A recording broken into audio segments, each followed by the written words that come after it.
Let's get one thing clear. The person who haunts your thoughts isn't just a person. They're a symbol, a stand-in for a feeling you've been chasing your entire life. Maybe it was safety. Maybe it was validation. Maybe it was the first time you felt truly seen. And your brain, it doesn't forget that. It latches onto it. Hard, especially if the experience was incomplete, if it ended too soon, or ended without explanation. Because the human brain hates unfinished stories. It's wired to resolve tension, to close loops. So when someone enters your life and leaves behind emotional noise instead of clarity, your mind gets stuck replaying the moment, trying to solve it. But here's the cruel part. You're not thinking about them. You're thinking about you in relation to them. You're haunted by the version of yourself that existed when you were with them. The one that was excited, hopeful, alive, whole. That's why no matter how much time passes, they still live in your mind. Because deep down, you're not craving their presence. You're craving who you were allowed to be when they were around. And the mind, brilliant as it is, doesn't distinguish well between reality and fantasy. So when you're bored, lonely, unfulfilled, it plays the greatest hits. And they're the chorus. When someone takes up space in your mind long after they're gone, it's easy to think you're holding on to love. But often you're holding on to something else, an unfinished emotional contract. Let me explain what that means. Humans crave resolution. We crave closure not just because we want peace, but because our sense of self is constantly rewriting itself through the stories we tell about our experiences. When someone leaves, betrays, disappears, or simply drifts away without giving us a clean ending, our brain doesn't just mourn their absence. It goes to work, trying to solve it like a puzzle. You find yourself rehearsing imaginary conversations, what you should have said, what they should have said, how it could have gone differently if you were more confident, more distant, more loving, more anything. You're not just stuck on them, you're stuck in a self-repair loop. The mind replays those moments hoping it will find the perfect version of the event. One where you don't get hurt, one where you finally win, one where you are finally enough. This is not about love anymore. It's about control. Because deep down, love is where you felt out of control. That person had the power to change your emotions with a single sentence, a glance, or a cold shoulder. You handed them something sacred, emotional access. And when they mishandled it, your nervous system interpreted it not just as heartbreak, but as danger. It encoded the moment as unresolved pain. Now, every time your mind slows down, it opens that file again. Not to reminisce, to fix it. But here's the harsh truth. You can't fix the past by replaying it in your head. You can only make peace with the version of you who got hurt, the version of you who didn't see it coming, who gave more than they received, who hoped, perhaps naively, that love was enough. And here's something even darker. The reason they're still on your mind might be because they represented a moment where you almost changed everything.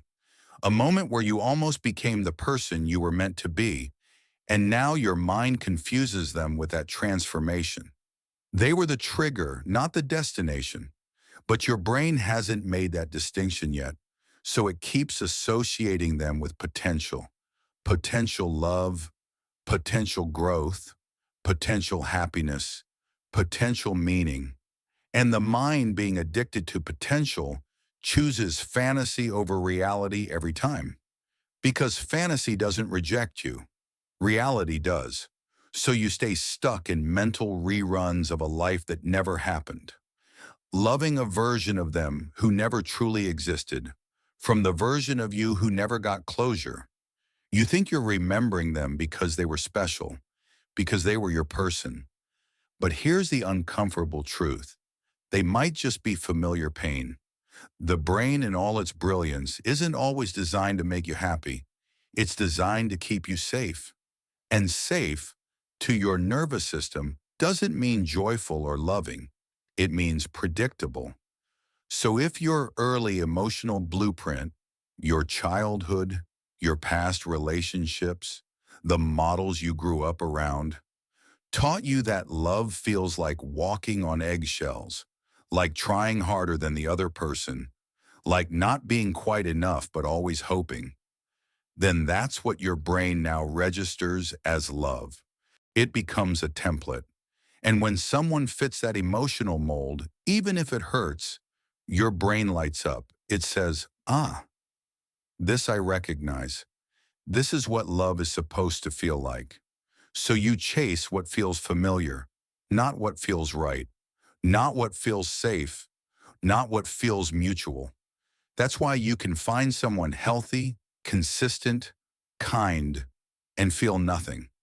But someone distant, inconsistent, emotionally unavailable, suddenly you're hooked because unpredictability releases dopamine. It's the same chemical that keeps people addicted to gambling. And love, when it's uncertain, becomes a slot machine your soul can't stop pulling. You wait for that one perfect message, that one spark, that one moment where they finally see you. And that moment never comes. But the hope keeps you coming back. That's what makes it so hard to move on. Not the depth of what you had, but the depth of what you wanted it to be. You're mourning a possibility, not a person. And here's something even more painful. Sometimes the version of them that lives in your mind is more beautiful than they ever were in reality. More attentive, more loving, more invested. Your memory becomes curated, edited like a highlight reel, filtering out the neglect, the confusion, the imbalance. And when you compare that fantasy to the coldness of the real world, of the dating world, of the emptiness you now feel, of course your mind returns to them. Because what you're really missing isn't their presence. It's an emotional high your nervous system hasn't been able to recreate. It's a sense of meaning, of intensity, of aliveness that they once triggered. And in a life that now feels dull, uninspired, directionless, you confuse them with feeling alive. But ask yourself, did they really give you life, or did they just make you feel the absence of it more dramatically? Because when someone gives you a little, then takes it away, then gives it again, they train you to see scarcity as love. And suddenly anything that feels stable or peaceful starts to feel boring. And this is where most people get stuck forever. Not in love, but in addiction, addiction to potential, to highs and lows, to being seen, then ignored, to earning love that should have been freely given. You keep thinking about them, not because they're yours, but because your body still believes it has to fight for them. And unless you unlearn the idea that love must be painful, uncertain, or dramatic, your mind will always find its way back to the most intense connection, even if it left you broken. There's a moment, quiet, sacred, and painful, where you finally stop asking why they left, why they didn't choose you, why they didn't see what you were offering. And instead, you ask the question that changes everything. Why did I think I needed them to feel whole? Because that's the truth hiding beneath the obsession. Not love, not destiny, but a wound, a deep, unspoken belief that something in you was incomplete, and they somehow held the missing piece. But let me tell you something you weren't told when they left.